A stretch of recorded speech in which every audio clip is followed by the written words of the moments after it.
Hi and welcome back to some chill energy with a touch of flair.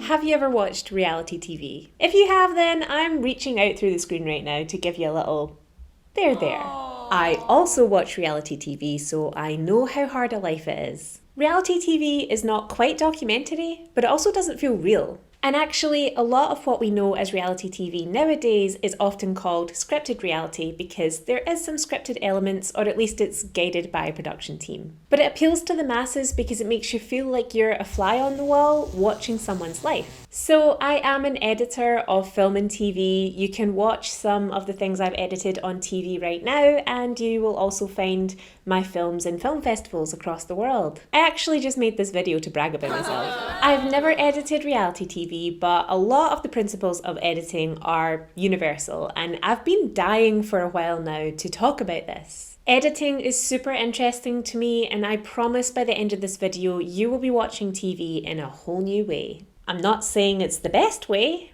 but it'll be different. So, blame it on the edit is a term that's been kicking about for a while now. I tried to research who first said it, but all of the results just came back with RuPaul's song, Blame It on the Edit.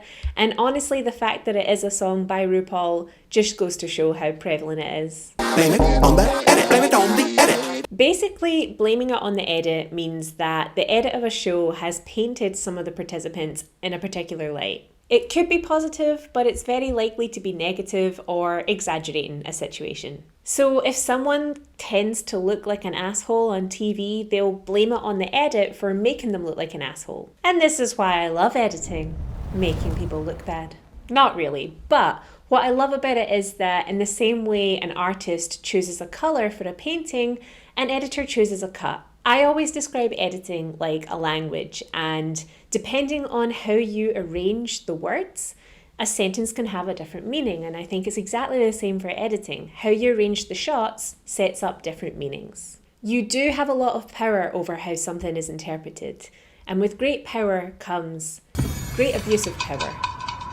Just not from me, of course. You can pretty much pick how you want to portray someone, so you can pick who's going to be the villain, who's going to be the underdog, and how do we exaggerate a situation to be the most entertaining way, not the truest way. So one of my favourite media analysts, Charlie Brooker, actually did a segment on how this works years ago, and I'm just going to play that for you now. Of course, the pressure of time and the need to tell a story means you often end up with a crude caricature of real life, a condensed bullet point version of events that can be easily manipulated to tell almost any story you like. To demonstrate this, we decided to make our own reality show in miniature. Dare one in the Screenwape house. What we've ended up with is hours of fairly nondescript footage of us all standing around and jabbering. It's shot from 3 angles, here, here and here. And we've also got interviews in which each of the flatmates say what they thought of each other. Using these ingredients, we can tinker to an absurd degree. If we want, we can hunt through it for moments where it looks like Aisling's flirting with me, as well she might. Here's one. Here's another one. Oh, and here's another. Oh, she bloody wants me. Or we could just cherry pick the moments where it looks like she's not that impressed at all. That's just highlighting a particular aspect. If we want, we can be more devious than that. For instance, here, I get away with telling a pretty lame joke. What's red and invisible? I don't know. No tomatoes. But if we want, we can join the start of that moment to another moment that actually happened later on, and suddenly I seem to die on my arse. What's red and invisible? I don't know. No tomatoes. We can also use one piece of footage to illustrate 2 completely different points. For instance, here's a shot of me talking and them listening. Doesn't tell you much, but if we run it in conjunction with a positive sounding soundbite, suddenly it takes on a different meaning. And he's quite attractive in a kind of weird, quirky way. He's very engaging. You know, it captures your attention. Quite like that. And if we change that soundbite, well, suddenly the meaning changes with it. God, where to start? It just goes on and on and on and on, and he just takes everything out of context and onto a whole different tangent, and it's just like, yabba, yabba, yabba. We can use these techniques to tell almost any story we want. We can make it look as though Aishling's bored of me, or we can take 2 shots that happen sometime apart and combine them to make me look like a lecherous scumbag. Screenwipe, the show that clip is from, was on TV when I was in college. And I've realised now, watching that back, that all these years later, I have just basically recreated that show with my YouTube channel. Anyway, blaming it on the edit acknowledges that the events as they happened are different to the events that we see on TV. But it ignores that what we see is made up of things that did happen. As we saw in the clip, Charlie tells a joke, and we can choose how that's received, but it doesn't change the fact that he did tell the joke. So imagine someone says something really rude or offensive, and the people making the TV show decide that they want to show it and they want to have nobody laugh. Saying that it's the edit's fault is kind of trying to pull the wool over the audience's eyes and say that's not what happened. But whether your offensive comment got a good reaction or a negative reaction, you still said something offensive. Now, can an editor put words in your mouth? A little bit. But you kind of have to have said something first in order for it to be edited. I could say, I would love to go to Australia, but I am so terrified of spiders that I don't think I'll ever go.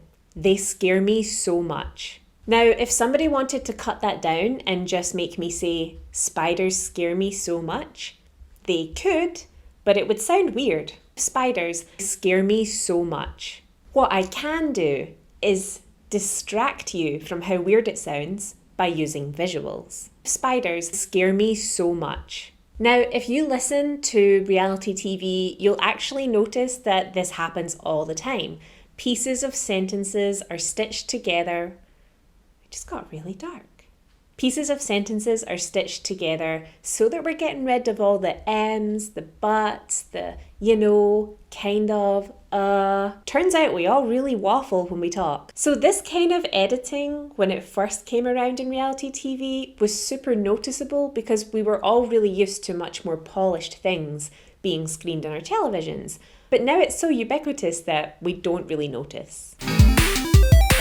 This is where I justify the skill of my profession. If the Academy are watching, move editing back into the televised Oscars ceremony, but also please give me an award. So at the beginning of the year, a clip from Love is Blind had been doing the rounds because people had spotted a continuity error. Continuity is the illusion that one thing leads to another as smoothly as real time. The clip from Love is Blind shows two characters having a conversation whilst eating dinner, and people noticed that during the sequence, sometimes they had a lot of food in their plates and sometimes they didn't have much at all. I'm suddenly feeling like I'm on a movie mistakes show. What has my life become? But yeah, the fact that it goes from lots of food to not much food to loads of food again could mean any number of things. It's possible that the conversation was a little bit flat, and so the edit has utilised different parts of the conversation to make it more interesting. But most likely, the conversation was filmed and they ate the food.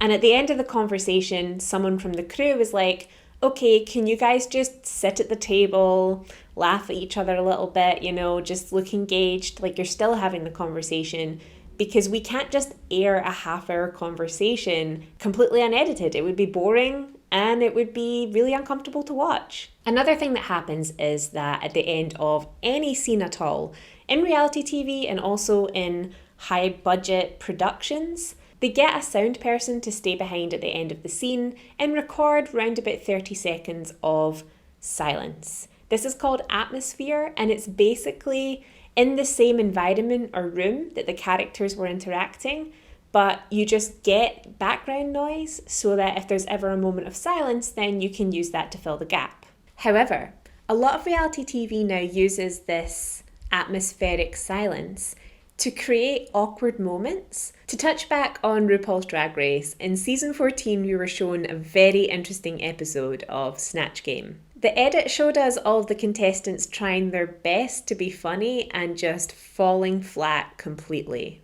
But here's my take on it. When that's filmed, it doesn't look like they have a live audience. At least they never show us one. So as a performer, the only real tell that you have as to whether your joke was funny or not is the people immediately around you.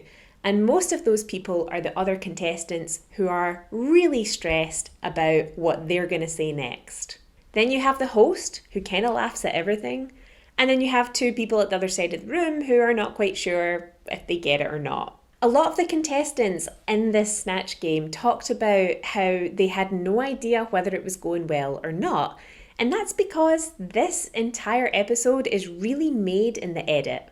In the edit, they can decide, oh, that was funny, so let's add a bit of canned laughter and some reaction shots that make it look like it did really well. And that's not funny. So let's cut to people looking around and being a bit confused, and we'll have that silence as well. I think that editing has such a big impact on how we understand what we're seeing. And when it's used to enhance something, then it's a wonderful practice. But if it's misleading the viewer, then I totally understand why people blame it.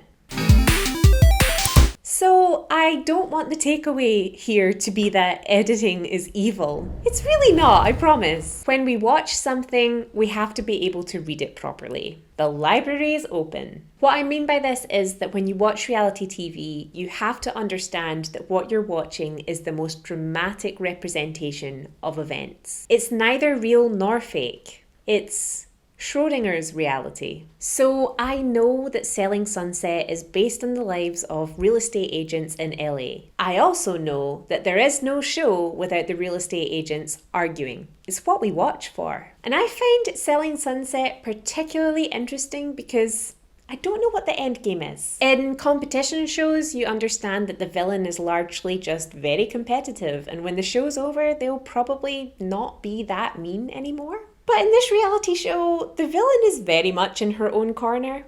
And there's no big cathartic finale where one woman is crowned the best estate agent and all their arguments cease to be relevant. But let's face it, there is no show without this villain. I haven't seen the end of season 5 yet, so who knows, maybe she will get a crown. But when watching something like this, it's really good to think of it from a place of, what am I watching for, and am I being served it on a plate?